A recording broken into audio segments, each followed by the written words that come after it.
Chapter 8. Hard Times.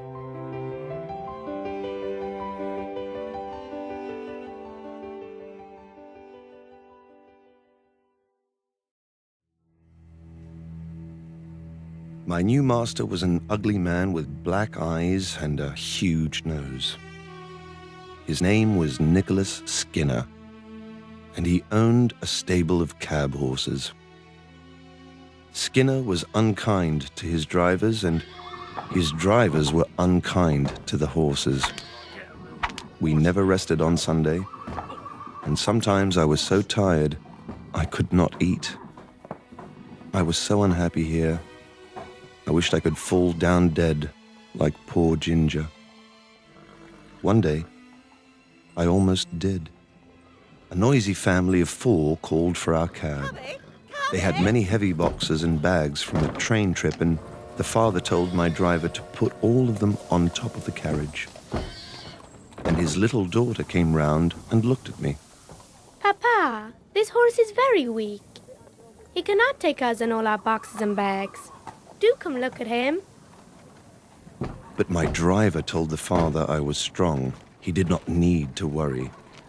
Then he put up a box so heavy that the carriage almost fell down. It was too heavy, and I was too tired. I tried and tried, but I couldn't move the cab.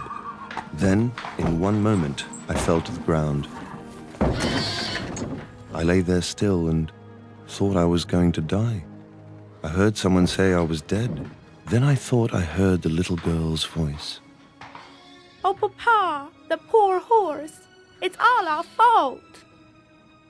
I could not open my eyes, and I could not move. Suddenly I felt cold water on my head and in my mouth, and someone put a cover on me. I do not know how long I lay there, but slowly my life began to come back. Then someone patted me, and a kind voice asked me to get up. Come on, boy, come on. A gentle hand led me to a stable, and I drank something warm. I spent that night back at Skinner's stable, and a doctor came and looked at me in the morning. You worked this poor horse too hard, Mr. Skinner. You almost killed him. A horse must work until he can't work anymore. Then I sell him to the butcher.